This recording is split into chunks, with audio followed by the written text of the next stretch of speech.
ஊடகங்களில் வந்த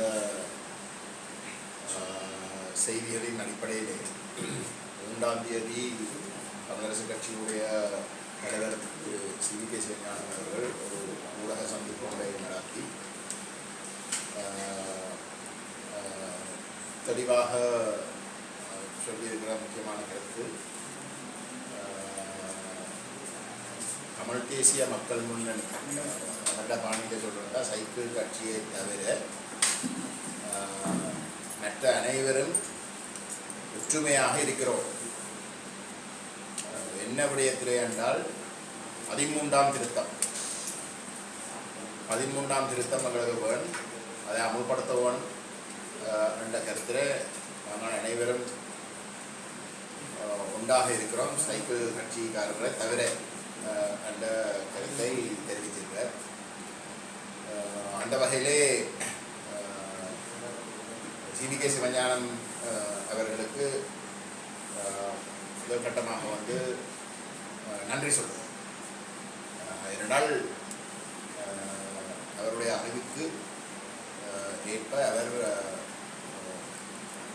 நாங்கள் 2010ஆம் ஆண்டில் இருந்து தமிழ் தேசிய கூட்டமைப்பில் அங்கம் வகிக்கின்ற கட்சிகள் அகில இலங்கை தமிழ் காங்கிரஸை தவிர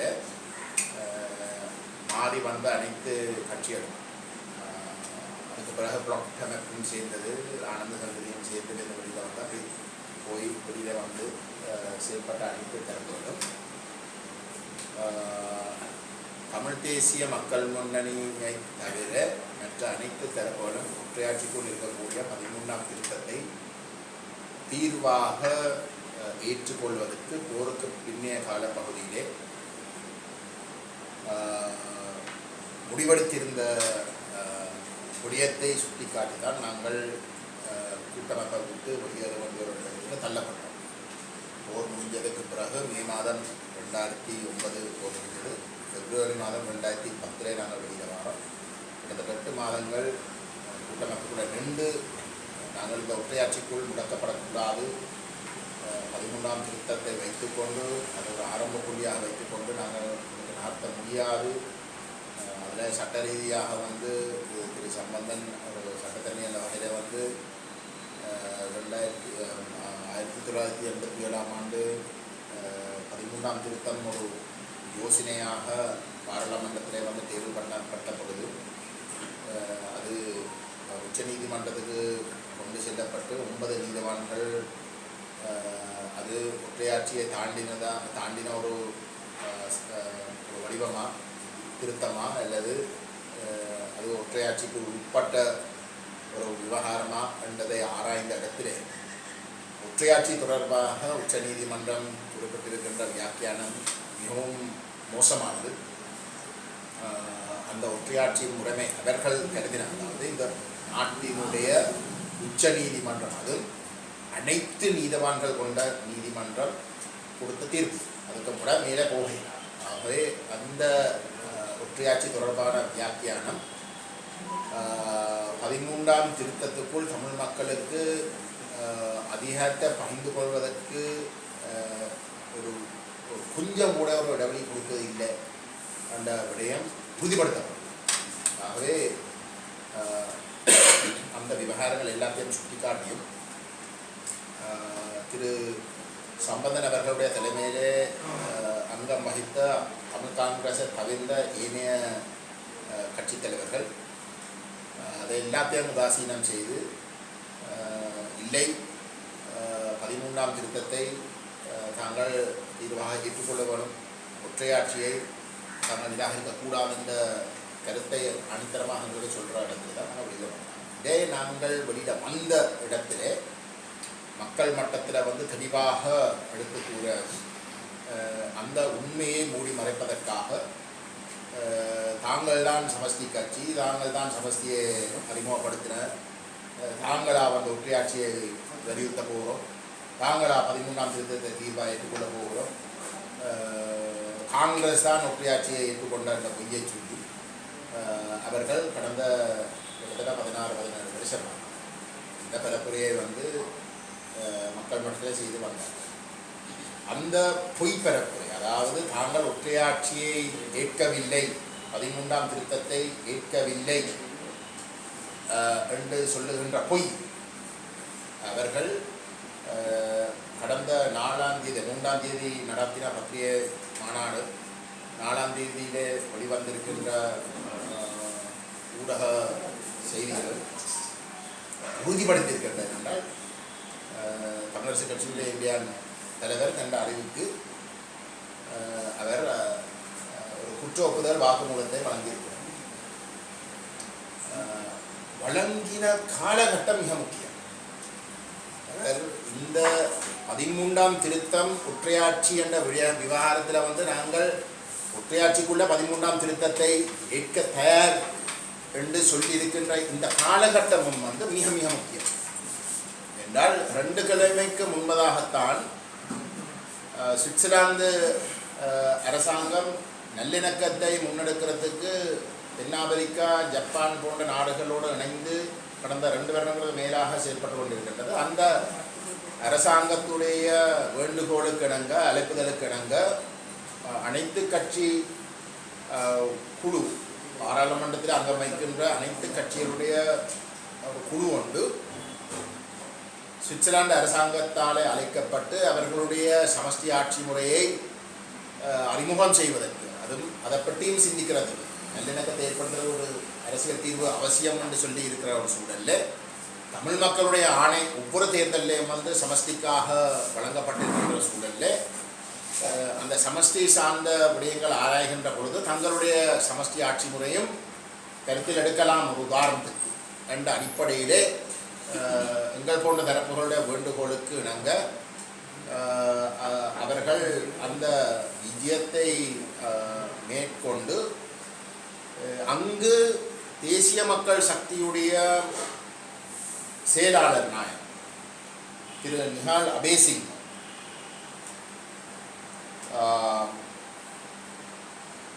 அபேசிங், அதே போன்று திரு டின்வின் சில்வா, ஜேவிபியினுடைய செயலாளர் நாயகம் டின்வின் சில்வாவுடைய நேரடி பிரதிநிதி, ஜேவிபி அமைப்பினுடைய பொலிட்பியூரோ உறுப்பினரும் டின்வின் சில்வாவுடைய நேரடி பிரதிநிதி பத்மமஞ்சுல அவர்களும் தேசிய நேஷனல் இன்டிகிரேஷன், தேசிய ஒருமைப்பாட்டு அமைச்சராக நாஃபர் முனீர் அவர்களும் கலந்து கொண்ட அந்த விஜயத்திலே தேசிய மக்கள் சக்தி உத்தியோகபூர்வமாக அந்த விஜயத்திலே வந்து தாங்கள் 2015 19 காலப்பகுதியிலே உருவாக்கப்பட்ட ஐக்கிய ராஜ்ய அரசியலமைப்பை திருத்தி தங்களோட கோணத்திலிருந்து கொஞ்சம் திருத்தங்களை செய்து முடிஞ்சு விட்டது. அதை தாங்கள் பாராளுமன்றத்தில் கொண்டு வந்து நிறைவேற்றப் போவதாக அறிவிச்சிருக்கின்ற ஒரு சூழ்நிலை. அதாவது அதுவும் ஒரு ஒற்றையாட்சி. அந்த ஒற்றையாட்சி அரசியலமைப்பை தயாரிக்கிறதுல வந்து தமிழரசு கட்சி மிக பிரதான ஒரு பங்கா. அது 2015 19 காலப்பகுதிக்குள்ளே நடந்தது. அதில் திரு சம்பந்தன் சுமந்திரனும் கையொப்பமிட்டு அந்த யோசனைகள், அந்த ஒற்றையாட்சி ஐக்கிய ராஜ்ய யோசனைக்கு தங்களுடைய மேலதிகமான கருத்து என்று சொல்லி தங்களுக்கு சமஷ்டித்தான் திறமான ஒரு ஆட்சி முறையாக தங்களுடைய கட்சி கருதுவதாகும். அந்த சமஷ்டி எவ்வகையாக இருக்கணும் என்றதற்கு 2 பக்கத்தில் வந்து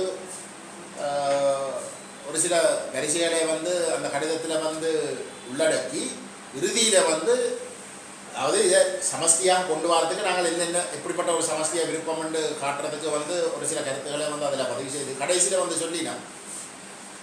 இப்படியாக இருந்தாலும் வந்து அனைத்து கட்சிகளும் இந்த ஐக்கிய ராஜ்ய அரசியலமைப்பை கொண்டு வந்து நிறைவேற்றுவதற்கு ஒத்துழைக்க தயாராக இருந்தால் தாங்கள் இந்த சமஷ்டி கோரிக்கையை கைவிடுறதற்கு தாங்கள் இணங்குறோம் என்ற கையொப்பமிட்டு அவர்கள் தமிழ் தேசிய கூட்டமைப்பு சார்பாக ஒரு என்ன சொல்கிறோம், ஒரு வாக்குமூலத்தை கொடுத்ததாக, ஒரு ஒப்புதல் வாக்குமூலத்தை கொடுத்ததாகத்தான் நாங்கள் சொல்கிறோம். சமஷ்டியை நாங்கள் கைவிடுறதுக்கு தயார். அதாவது அந்த ஐக்கிய ராஜ்ய அரசியலமைப்பை தாங்கள் ஏற்க தயார். மற்ற சிங்கள கட்சிகள் எல்லாரும் சேர்ந்தார் சமஷ்டியை கைவிடுறதுக்கு தயார் என்று எழுத்து மூலமாக தெரிவிச்சிருக்கிற ஒரு சூழல்ல அனுரகுமார அந்த ஐக்கிய ராஜ்ய அரசியலமைப்பை கொண்டு நிறைவேற்ற போவதாக அறிவிச்சிருக்கிற சூழல்ல இன்றைக்கு 13ஆம் திருத்தத்தை கொண்டு வரதும் அதை நடைமுறைப்படுத்த வேணும், அதுதான் எங்களுடைய விருப்பம் என்று சொல்ற அளவுக்கு நிற்குதுண்டா. அதன் காரணம் என்ன? அரசாங்கம் கொண்டு வர இடத்துல அந்த ஐக்கிய ராஜ்யவை எதிர்க்கா, அது ஒரு தவறான ஒரு மோசமான ஒரு வரவுன்றது தெரிஞ்சும் அதை எதிர்க்காம, ஏன்னா தமிழரசு கட்சியை இன்றைக்கு சொல்லி தாங்கள் அந்த ஐக்கிய ராஜ்ய வரவை கைவிட்டோம். அதே ஒப்புக்கொள்ள வேண்டி வந்திருக்கு. என்னடா இல்லாட்டி மக்கள் மட்டத்தில் போகலாம், அந்த ஐக்கிய ராஜ்யை தூக்கி பிடிச்சு கொண்டு மக்கள் மட்டத்தில் போகலாம். போன தேர்தலில் சுமந்திரன் மட்டும்தான் அந்த ஐக்கிய ராஜ்யை பற்றி கதைச்சவர் அவர் தோற்கடிக்கப்பட்ட திட்டம். ஆகவே அதை பற்றி கதைக்கக்கூடாது. ஆனால் அதை கொண்டு வருகின்ற பொழுது தமிழ் மக்கள் மட்டத்தில் ஒரு எதிர்ப்பும் இருக்கக்கூடாது. ஆகவே திசை திருப்புற தேவை ஒன்று இருக்கு. ஐக்கிய ராஜ்யம் கொண்டு நிறைவேற்றத்துக்கு அரசாங்கம் முன்னெடுக்க அது ஒரு தவறானது, அது எங்களுக்கு சரி வராது, எங்களுக்கு ஒரு சமஷ்டி தீர்வு மட்டும்தான் சரிவரும் என்றதை சொல்றதை தவிர்த்து கொள்வதற்கு மக்களை திசை திருப்பி இந்த நேரத்தில் 38 வருஷமாக தோல்வியடைந்த, 38 வருஷமாக நடைமுறைப்படுத்து என்று சொல்லி நடைமுறைப்படுத்தாத 13ஆம் திருத்தத்தை பற்றி இந்த நேரத்தில் திட்டமிட்டு எல்லாரும் கதைக்கிறது என்பது அந்த ஐக்கிய ராஜ்ய அரசியலமைப்பை தயாரித்த அனைத்து பங்காளிகளும் தமிழ் மக்களை திசை திருப்பி எதிர்ப்பு, அந்த ஐக்கிய ராஜ்யத்துக்கு எதிர்ப்பு கருத்தொண்டு வளராமல் இருக்கிறதுக்கு ஒரு சூழலை ஏற்படுத்தி அது அரசாங்கம் தமிழ் மக்களோட ஆதரவு நிறைவேற்றுவதற்காக எடுக்கிற செயலாகத்தான் நாங்கள் இதை பார்க்கிறோம். அந்த வகையில் இந்த உண்மை நிலைமை நிரூபிக்கக்கூடிய வகையிலே CDK சிவஞானம் இந்த 13ஆம் திருத்தம் ஒற்றையாட்சி என்ற விஷயத்திலே தாங்கள் அனைவரும் ஒற்றுமையாக ஏற்றுக்கொண்டு அதை வலியுறுத்துவோம் என்று சொல்லியிருப்பது, நாங்கள் 2009ஆம் ஆண்டு மே மாதத்தில் இருந்து தமிழரசு கட்சியும் ஏனைய தமிழ் தேசிய கூட்டமைப்புடைய பங்காளிகள் எங்களை தவிர அதுக்குள்ளே இருந்த பங்காளிகள் ஒற்றையாட்சியையும் 13ஆம் திருத்தத்தையும் தான் தாங்கள் ஏற்றுக்கொண்டிருக்கிறாக சொன்ன குற்றச்சாட்டை இன்றைக்கு எத்தனையோ வருஷங்களுக்கு பிறகு தமிழரசு கட்சியுடைய தலைவராக நிரூபித்து இருப்பதற்கு நாங்கள் நன்றி கூற விரும்புகின்றோம். அது மட்டுமல்லாமல் எங்களோட மக்களுக்கு இனியும் இன்றைக்கு அரசாங்கம் உத்தியோகபூர்வமாக தாங்கள் இந்த ஐக்கிய ராஜ்ய அரசியலமைப்பை கொண்டு நிறைவேற்றுவதற்கு நடவடிக்கையை எடுத்து கிட்டத்தட்ட முடிஞ்ச ஒரு நிலைக்கு வந்திருக்கிறோம். அதை பாராளுமன்றத்தில் கொண்டு சமர்ப்பித்து அதை எல்லாத்தையும் நிறைவேற்ற போகிறோம் என்று உத்தியோகபூர்வமாக அறிவிச்சிருக்கிற ஒரு நேரத்திலே தமிழ் மக்கள் விழிப்புணர்வு அடைந்து அந்த ஐக்கிய ராஜ்ய அரசியலமைப்பை நிராகரிப்பதற்கு தீவிரமாக முன்வர வேண்டும் என்றும் நாங்கள் கேட்டுக்கொள்ள விரும்புகின்றோம். இந்த நேரத்தில் இந்த 13ஆம் திருத்தத்தை பற்றி கதைக்கிறார்ன்றது அது ஏற்கனவே இருக்கிற ஒரு விஷயம், தோல்வியடைந்த விஷயம். 38 வருஷத்தில் அதை நிறுத்த முடியாத இடத்துல புதுசாக இனி எதுவும் நடக்க போறது இல்லை.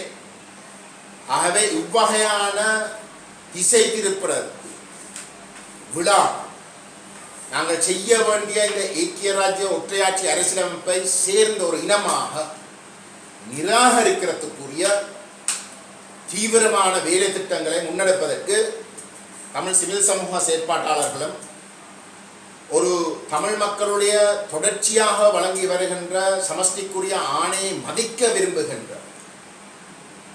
ஏனைய அரசியல் கட்சிகளின் தலைவர்களையும் ஒன்றாக இணைந்து இந்த மோசமான 4வது ஒற்றையாட்சி அரசியலமைப்பை தோற்கடிப்பதற்கு, அதாவது தமிழ் மக்கள் அதை நிராகரித்து விட்டார்கள் என்ற நிலைமையை உறுதிப்படுத்துவதற்கு சேர்ந்து பயணிப்பதற்கு முன்வர வேண்டும் என்று நாங்கள் கேட்டுக்கொள்ள விரும்புகிறோம்.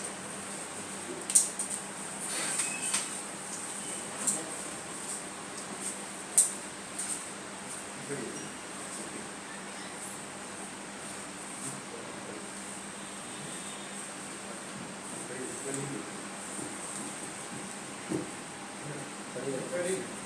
இப்போ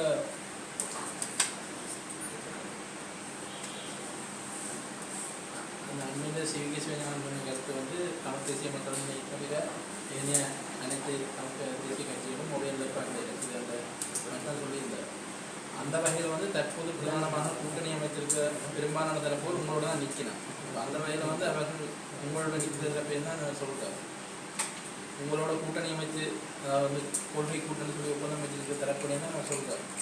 அதை நீங்கள் தங்களோட இந்த 13ஆம் திருத்தமன்ற விஷயத்தில் வந்து தங்களோட இணைந்திருக்கிறோம்.